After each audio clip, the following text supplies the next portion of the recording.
Bueno, acá estamos en este momento del Congreso, que estamos trabajando sobre lo que tiene que ver con acceso, políticas públicas y el marco regulatorio en relación al cannabis, y invitamos para que nos cuente un poco la experiencia de cultivo en familia en La Plata a Candela Grossi. Gracias, Candela, A por ustedes. participar.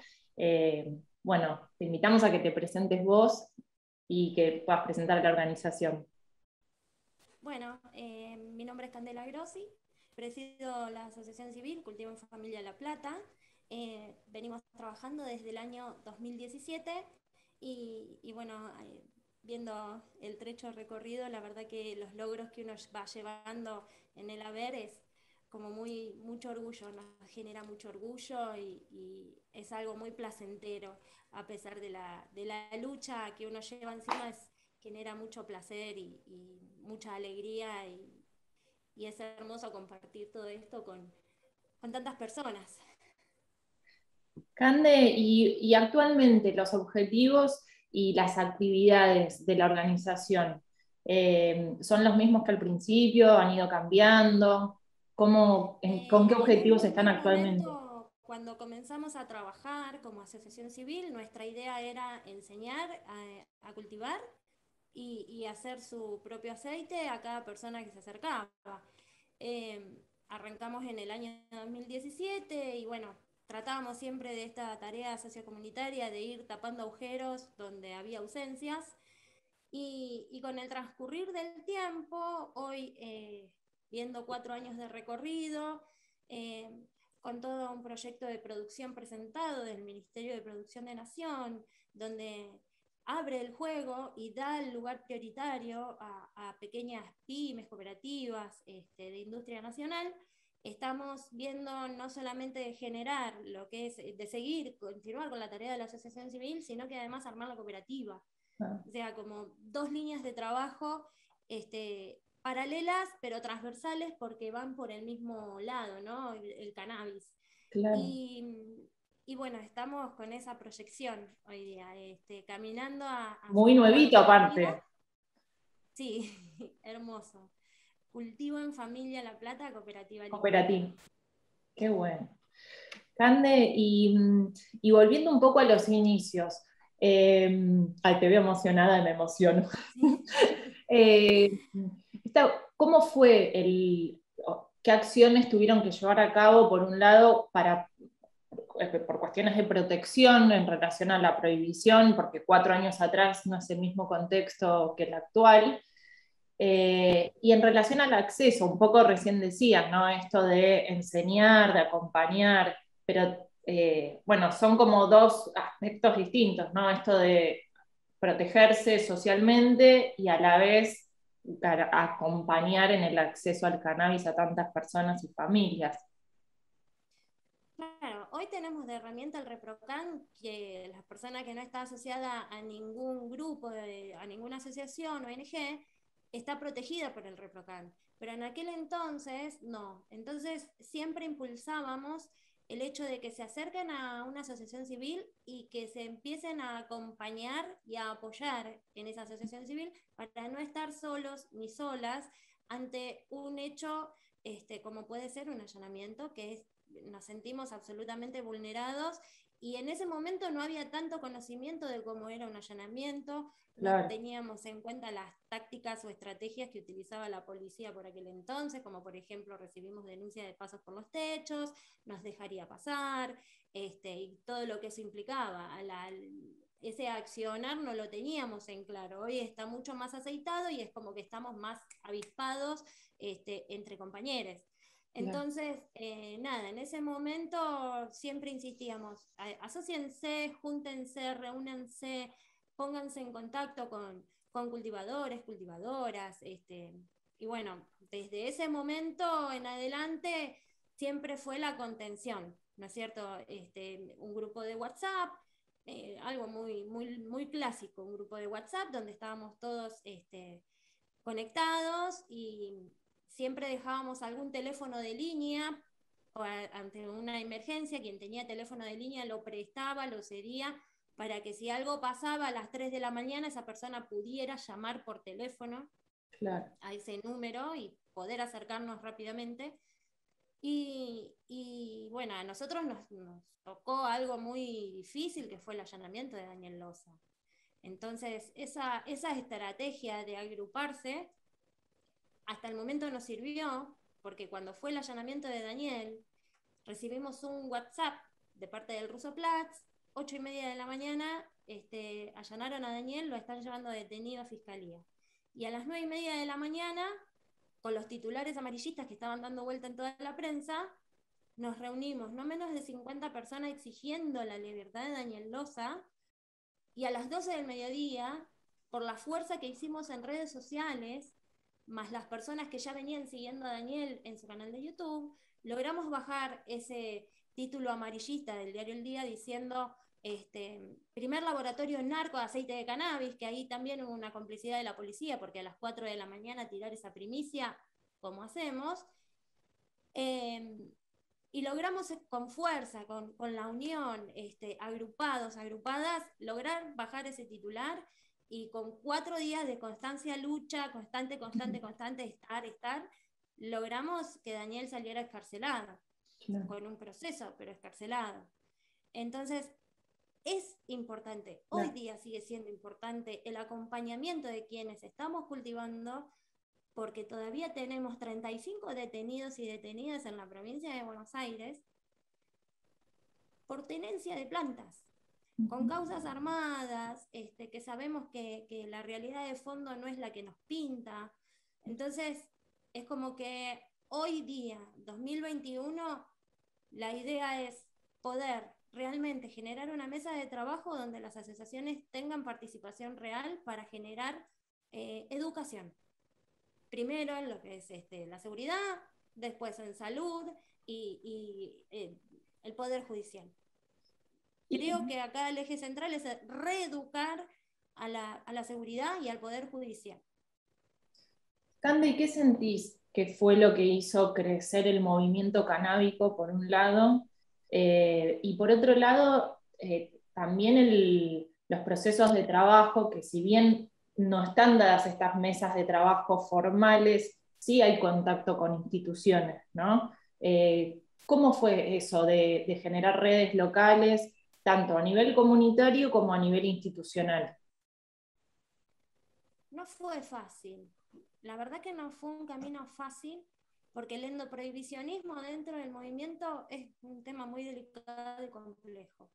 Sin embargo, desde la convicción, desde la certeza, porque la planta, para quien ingresamos al movimiento por un problema de salud, y la planta nos devolvió la vida, ahí genera la convicción y certeza de que lo que estamos haciendo bien. Entonces, desde el amor que eso genera, porque realmente genera mucho amor interno, estamos absolutamente convencidos y convencidas de que en algún punto vamos a llegar a quien tenemos que llegar. Quizás no de forma directa. Por ejemplo, hablar directamente en su momento con Ginés cuando estaba de ministro de Salud, pero sí teníamos contacto con el Consejo Consultivo, porque conocíamos a sus participantes, y por medio de sus participantes llegaban nuestras inquietudes. Che, me parece que están hablando de patologías y hablemos de síntomas, fíjense que la ley se reglamente de tal manera, porque si no vamos a quedar afuera otra vez, que no sea excluyente. Entonces, desde la convicción logramos llegar a las personas que estaban sentadas en esa mesa de trabajo. Y Claro, se y logró. también, digo, esto sutil que decís, ¿no? Poder transmitir ese saber de la experiencia cotidiana, de que se necesitaba, por ejemplo, poder utilizarlo para síntomas, no solo para patologías, ¿no? Eso es como un saber muy propio, y también, digo, esto es un ejemplo chiquito, pero en un Sí, montón de otras cuestiones totalmente, vinculadas a porque la nos hablamos de planta. una patología, ¿no es cierto? Como puede ser un dolor crónico generado por una fibromialgia, pero la fibromialgia es una enfermedad tan nueva que los médicos todavía no saben cómo tratarla. Entonces, de diferentes maneras van paliando síntomas. Claro, y si no quedarían Igual pasa con excluidos. el autismo, entonces quedábamos Claro, cientos de miles de familias si hablamos de enfermedades afuera. claro. Cande, y un poco ya lo dijiste, pero bueno, está bueno para terminar esta entrevista que nos cuentes cuáles son los desafíos a futuro, tanto de Cultivo en Familia como los que vos ves en relación al cannabis, los proyectos, el futuro, ¿no? De este camino. De forma inmediata estoy muy feliz porque salió la resolución del INASE para la inscripción de variedades y eso a mí me genera un profundo orgullo y es inevitable no quebrarme porque 4 años trabajando con la Universidad Nacional de La Plata con la convicción de que los compañeros del Jardín del Unicornio que muestran absolutamente todo lo que hacen de forma honesta, con sus variedades que se están estandarizando junto a Quinto Elemento, CAT3, vamos a lograr la inscripción de las variedades argentinas terapéuticas o cepas argentinas terapéuticas. Eso como futuro inmediato va a ser como el brochecito de oro, ¿no es cierto?, a tanta lucha. A mediano plazo, más allá de consolidar la cooperativa de Cultivo en Familia La Plata, que va a generar puestos de trabajo reales y genuinos, hay que hablar prontamente de la reforma de ley de estupefacientes, porque se está presentando un proyecto de producción que es hermoso, pero estamos teniendo detenidos y detenidas por cannabis. Es urgente e imperativo, realmente es imperativo, ya lo estamos exigiendo. La reforma a la ley 23737, ¿para cuándo? Basta. Entonces, el planteo del presidente, donde habló de cierta manera, abrió el juego, creo que nos está dando el pie para empezar a abrir la puerta, ¿no es cierto?, así sea a la fuerza, para realmente dar este debate. Es imperioso, es urgente y es de ayer, porque las personas que están privadas de su libertad tienen familia afuera que la están pasando mal.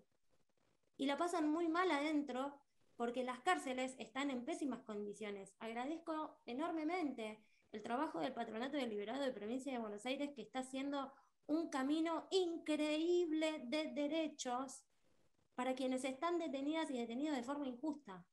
Incluso de forma justa, que estén cumpliendo una condena, tienen familia afuera y esa familia queda desamparada. Entonces, ese trabajo también hay que reconocerlo y agradecer a Derechos Humanos de Provincia de Buenos Aires que por fin nos está escuchando, no solo a mí como presidenta de una asociación civil, sino como amiga, pero además referente del Frente de Organizaciones Canábicas Bonaerenses. Entonces, de a poco vamos ocupando el espacio que realmente nos merecemos en la sociedad, que es no solamente el de escucha, sino que además de comunicar y de comenzar a trabajar de forma seria, porque lo que queremos es trabajar de forma seria. Y en esto que vos contabas, ¿no? De la Universidad de La Plata, digo, con otras instituciones también fueron trabajando, ¿no? Esto que vos decís del contacto con la Defensoría, como para poder transmitir esto, no solo inquietudes, sino la lucha por los derechos, ¿no? Que se garanticen en un escenario donde tenemos como ciertas contradicciones entre normativas, ¿no? ¿Con otras instituciones han trabajado ustedes como organización? A raíz de la detención de Daniel Loza, empezamos a tener un contacto constante con la Fiscalía de Estupefacientes de la Ciudad de La Plata. En su momento, el ayudante fiscal, Marcos Bugliolo, eran encuentros constantes, no sé si constantes, pero habituales, porque estábamos negociando la devolución de la materia vegetal al CONICET, a cargo de Darío Andrinolo, el director del proyecto. Entonces, estábamos, ¿no?, como negociando este pedido de Daniel. Digo, bueno, si el Estado nos mató a Loza, porque realmente se murió por el Estado, por haberle sacado ese amor que él tenía por las plantas, no poder hacerlo más, devolver el material que fue uno de sus pedidos a la jueza. Así que el trabajo con fiscalía estaba, y hoy día existe con otro fiscal, con el doctor Hugo Tesón, ese contacto aún está. Digamos que Podemos siguieron. dar fe de que nos atiende el teléfono y eso la verdad que es un gran trabajo. Con el proyecto Cannabis y Salud, eso nos abrió el conocer a otras instituciones dentro de Provincia de Buenos Aires y dentro del país. Porque uno va conociendo el trabajo que se hace en Río Negro, el trabajo que se hace en Córdoba, en La Pampa. Creo que el primer congreso unió terriblemente el país. Fue muy movilizador conocer tanta gente, no solo del país, sino de Latinoamérica.